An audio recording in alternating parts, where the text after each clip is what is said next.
Hello guys, ज्ञान सागर और learning platform में आपका फिर से तहे दिल से स्वागत है। गाइस, हम लोगों ने बिहार बोर्ड की क्लास 10th के लिए हिंदी की सीरीज संधि स्टार्ट की थी और उसका हम लोगों ने स्वर संधि फिनिश कर लिया है और व्यंजन संधि भी हम लोग आधे पढ़ चुके हैं। तो चलिए आज हम लोग आगे बढ़ते हैं।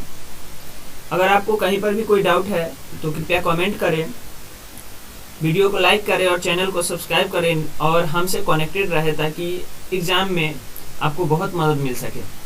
अगर आपने पिछली क्लासेस नहीं देखी है तो कृपया डिस्क्रिप्शन में जाए लिंक से आप पिछली क्लासेस क्लियर करें। तो चलिए बिना समय गवाए हुए क्लासेस स्टार्ट करते हैं।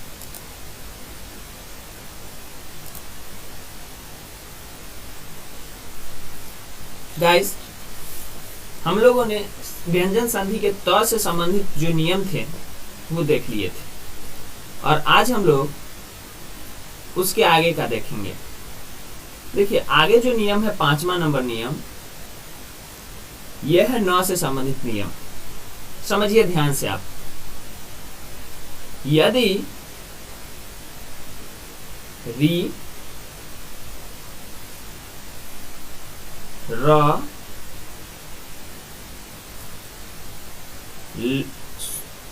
मूर्धन्य स के बाद न व्यंजन है, ध्यान से समझिए किसके बाद कौन आ रहा है, व्यंजन आता है, तो न जो है छोटी वाली न वो बड़ी वाली न में कन्वर्ट हो जाएगा।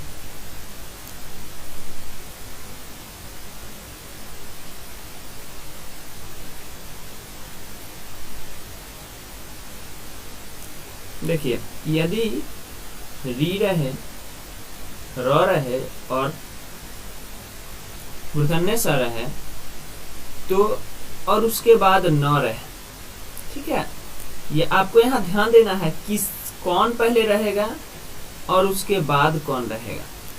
तो इसके बाद जो छोटी वाली न है वो बदल जाएगा बड़ी वाली न में। जैसे देखिए, परिजोर नाम। एक और एग्जाम्पल और ले लेते हैं, एक दो। प्रजोर मान, राम जोड़ अयन,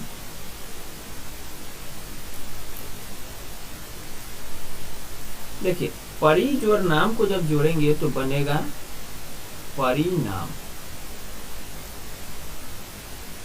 प्र जोड़ मान को जोड़ेंगे तो बनेगा प्रमाण और राम जोड़ अयन को जोड़ेंगे तो बनेगा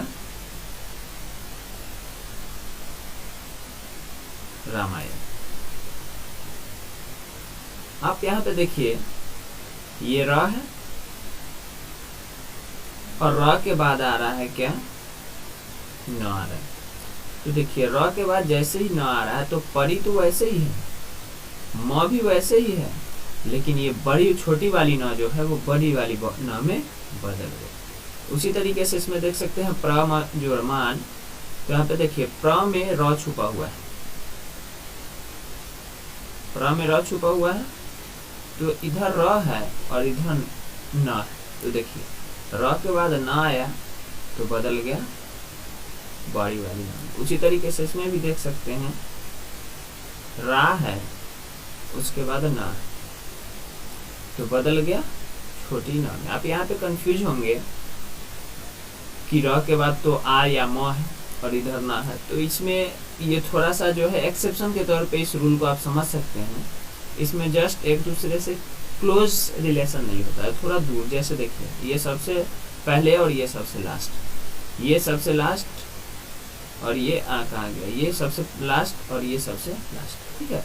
तो इनके बीच थोड़ा सा क्लोज रिलेशन नहीं होता। उसी तरीके से 100 वाला भी देख लेते हैं, भूस जोड़ आय। तो आप यहाँ पे देख सकते हैं कि भूस में स है, ठीक है, और इधर ना है। तो जब मिलेगा तो ये बड़ी वाली ना में बदल जाएगा तो हो जाएगा हमारा भूषण। ठीक है, ये रूल आपको क्लियर हो गई। चलिए आगे चलते हैं।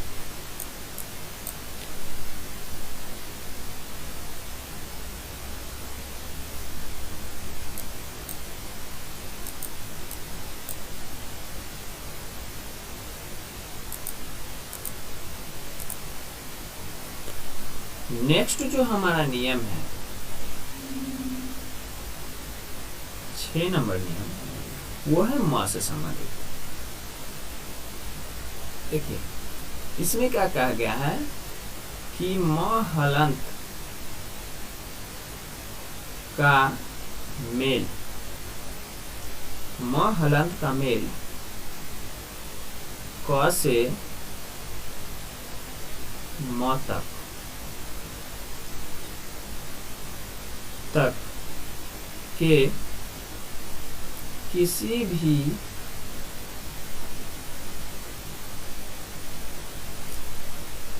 व्यंजन वर्ग से होता है।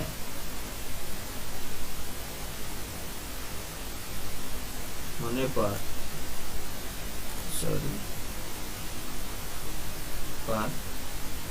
म हलंत उसी वर्ग के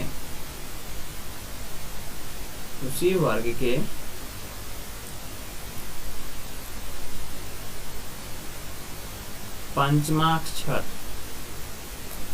जिसे हम अनुस्वार के टर्म में लिख सकते हैं, यहाँ पे अनुस्वार में बदल जाता है। चीजें को समझिए।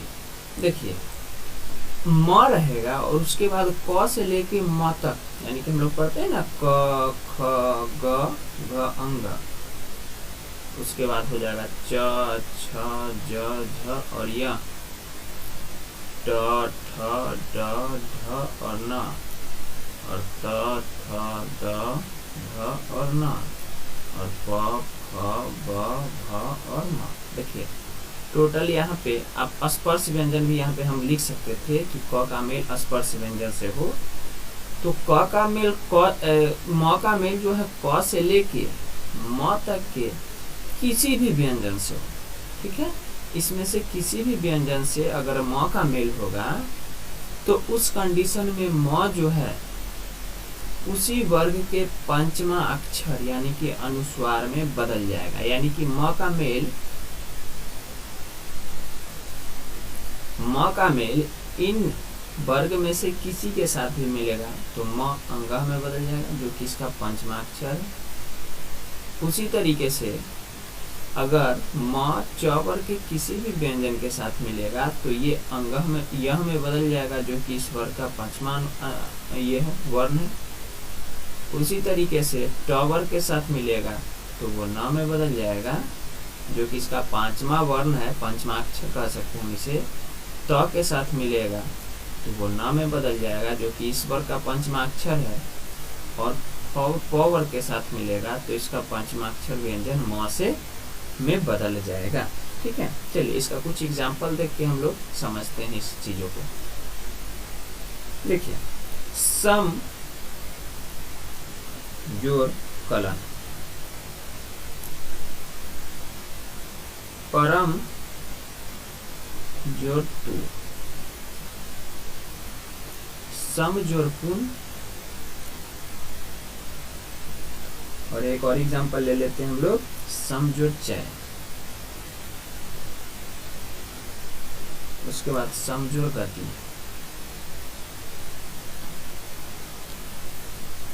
देखिए यहाँ पे अगर आप गौर करेंगे तो आपको पता चलेगा कि हर एक एग्जाम्पल में म हलंत का जो मेल हो रहा है वो क से लेके म तक के किसी न किसी वर्ण के साथ हो रहा है। देखिए म हलंत का इसमें क के साथ हो रहा है, म हलंत का इसमें त के साथ हो रहा है, जो कि यहाँ है इसमें। ठीक है, म हलंत का प के साथ हो रहा है, म हलंत का च के साथ हो रहा है, जो कि यहाँ है, और म हलंत का में ग के साथ हो रहा है। ठीक है, तो इन पांचों ही एग्जाम्पल में क्या होगा कि म का मेल जिस वर्ग के वर्ण से हो रहा है म उसी वर्ग के 5वें अक्षर में बदल जाएगा।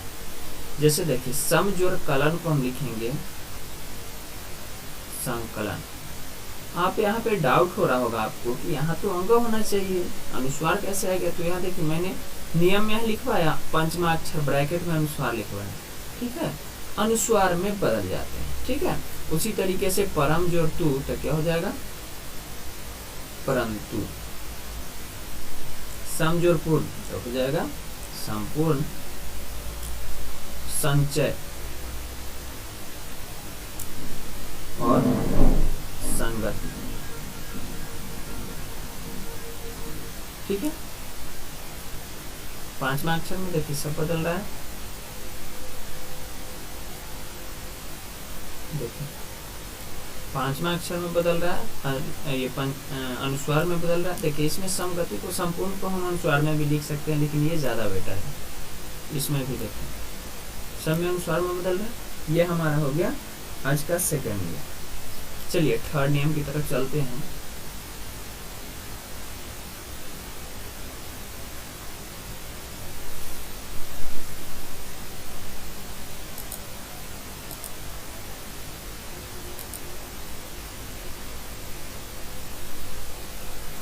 हमारा जो आज का थर्ड नियम है, जिसको हम 6(1) भी कह सकते हैं, क्योंकि म से रिलेटेड ही है ये।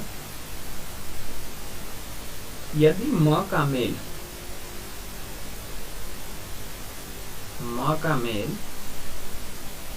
य, र, ल, व, प्लावे स, मूर्धन्य स, दंत स और ह, यानी कि अंतस्थ व्यंजन और उष्ण व्यंजन इससे हो तो म सदैव अनुस्वार ही होता है।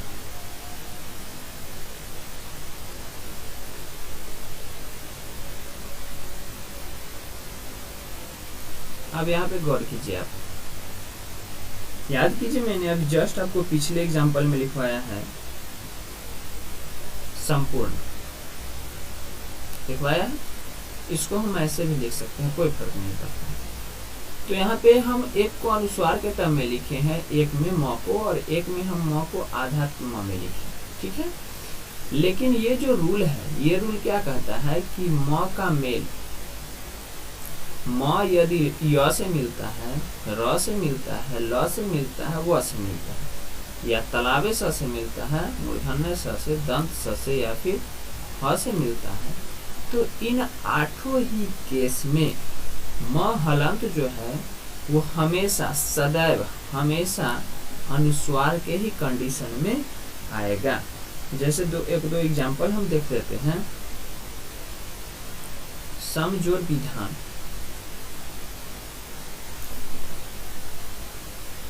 समजोड़ सार, समजोड़ योग,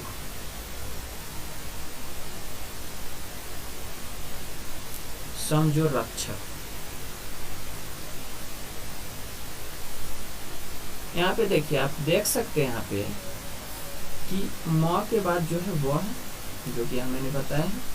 इसमें देखिए म के बाद दंत स जो कि यहाँ है, म के बाद य है, ठीक है, और म के बाद र।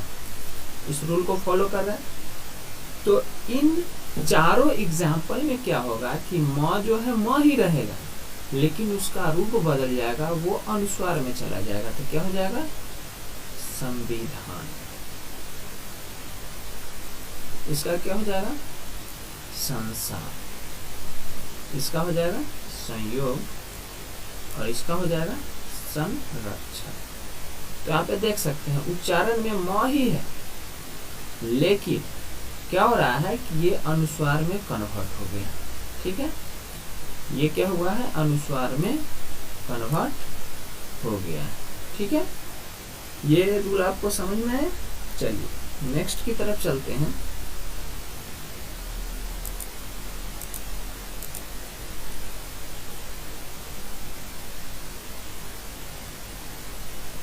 नेक्स्ट हमारा रूल है आज का चौथा और म से रिलेटेड तीसरा।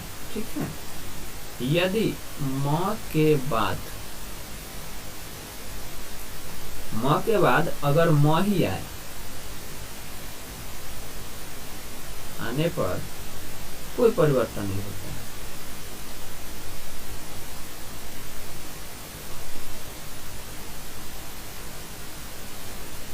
ठीक है, यहाँ देखिए, अगर म के बाद, ये सिंपल रूल है, अगर म के बाद म ही आएगा तो नो चेंजिंग, कोई भी परिवर्तन नहीं होगा। जैसे देखिए सम जोड़ मान और सम जोड़ मति, तो आप यहाँ पे देख सकते हैं कि म हलंत के बाद म है और इसमें भी म हलंत के बाद म है, यानी कि म के बाद म ही। तो इस कंडीशन में इसमें कोई भी चेंज नहीं होगा, बन जाएगा समान और सम्मति। ठीक है, देखिए आजकल क्या होता है, कभी कभी हम लोग इसको अनुस्वार में भी पंचमाक्षर के रूप में भी लिख लेते हैं अनुस्वार को। ठीक है, ये याद रखिएगा कि अनुस्वार में पंचमाक्षर को जो है, पंचमाक्षर को अनुस्वार के टर्म में लिखा जाता है। अभी ट्रेंड चला हुआ है, ठीक है, कि पंचमाक्षर अगर रहेगा तो मैक्सिमम केस में अनुस्वार ही हम लिखते हैं। ठीक है, चलिए उसके बाद आज का पांचवा रूल्स हम लोग देखते हैं जो कि स से रिलेटेड है। ठीक है,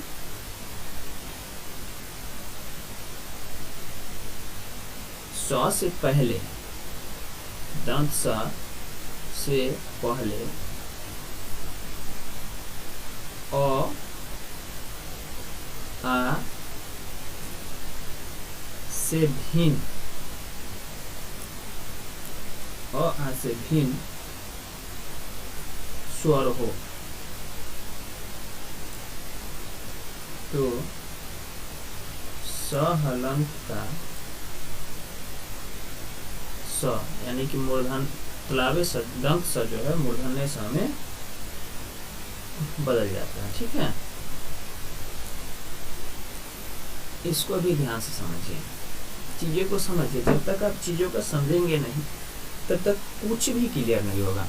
देखिए, अगर दंत स से पहले अ या आ रहे, सॉरी अ या आ से भिन्न स्वर रहे, यानी कि स्वर जितने भी होते हैं उन सारे स्वर में न तो अ रहे न आ रहे, यानी कि उससे लग रहा है हर्ष रहे, ई रहे, दीर्घ ई रहे, हर्ष उ रहे, दीर्घ उ रहे, री रहे, ए रहे, आई रहे, ओ रहे और रहे, यानी कि अ को छोड़ के कोई भी स्वर अगर दंत स से पहले रहेगा तो वो दंत स नहीं रहेगा, वो बल्कि वो मूर्धन्य स में कन्वर्ट हो जाएगा।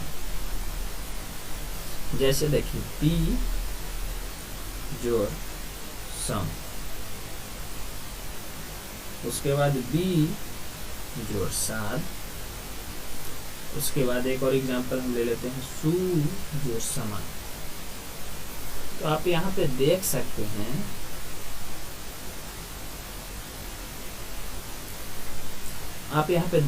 हैं कि इसमें दंत स से पहले बी में दीर्घ हर्ष ई लगा हुआ है, इसमें भी दंत स से पहले हर्ष ई लगा हुआ है और इसमें भी दंत से पहले हर्ष उ लगा हुआ है। तो ये ई और उ जो है वो आ से भी स्वर है। ठीक है, तो इन कंडीशन में ये जो दंत स है वो दंत स नहीं रहेगा, बल्कि वो कन्वर्ट हो जाएगा इस चीज में, मूर्धन्य स में कन्वर्ट हो जाएगा। तो क्या बन जाएगा, विषम, विषाद और सुषम। देख सकते हैं यहाँ पे कि जो दंत स था वो मूर्धन्य स में कन्वर्ट हो गया। ठीक है, तो इतना आपको समझ में आया, उम्मीद करते हैं समझ में आया होगा। तो इसी रूल्स के साथ स से रिलेटेड जो हमारा रूल है, इस रूल के साथ जो हमारा व्यंजन संधि है, ठीक है, व्यंजन संधि है वो फिनिश हो जाता है, खत्म हो जाता है। उसके बाद बचता है हमारा विसर्ग संधि। ठीक है, विसर्ग संधि। तो गाइस हम लोगों ने स्वर संधि फिनिश कर लिया, व्यंजन संधि भी फिनिश कर लिया, उसके बाद है विसर्ग संधि। तो विसर्ग संधि 2 से 3 दिनों में यानी कि 15 तारीख तक, क्योंकि 1-2 दिन बीच में गैपिंग हो गया, मेरा जो पीसी है वो गड़बड़ा गया था थोड़ा सा, तो इस कारण से मैं वीडियो नहीं डाल पाया था। तो 15 से 16 तारीख तक यानी कि एग्ज़ाम से 1-2 दिन पहले तक मैं आपका संधि फिनिश कर दूंगा, और लास्ट में मैं संधि से रिलेटेड जो इम्पोर्टेंट क्वेश्चंस हैं जो कि एग्ज़ाम में आने के 110% चांस है वो मैं डाल दूंगा डिस्क्रिप्शन में, आप उसे डाउनलोड करके तैयारी कर लीजिएगा। और हो सकेगा तो क्लास ये सीरीज ख़त्म होने से पहले एक बार मैं टेस्ट भी अरेंज करवाऊंगा विसर्ग और ऑनलाइन टेस्ट, और उस पर और ऑनलाइन टेस्ट के आप करके आप जान सकते हैं कि आप कितने पानी में हैं, आपने कितनी तैयारी की है, आप कितने नंबर परचेज कर सकते हैं। तो अगर क्लासेज आपको अच्छी लगी हो तो कृपया करके चैनल वीडियो को लाइक करें, दोस्तों के साथ शेयर करें ताकि वो भी अपनी क्लासेज अच्छी तरीके से कर सके, और चैनल को सब्सक्राइब कर दें ताकि हम आपसे जुड़े रहे। और क्लास 10th में हर एक दिन को एग्ज़ाम के बाद मैं आंसर कीज डाल दूंगा, जो कि आप देख सकते अनुमान लगा लीजिएगा कि आप कितने नंबर इस बार 10th में लाएंगे। ठीक है, और बहुत जल्द एग्ज़ाम के बाद 10th के एग्ज़ाम ख़त्म होने के बाद कोई नया सीरीज स्टार्ट करूँगा जिसका मैं इन्फॉर्मेशन आपको दे दूँगा। तो आज के लिए क्लास इतना पर ही ख़त्म करते हैं। ओके, धन्यवाद।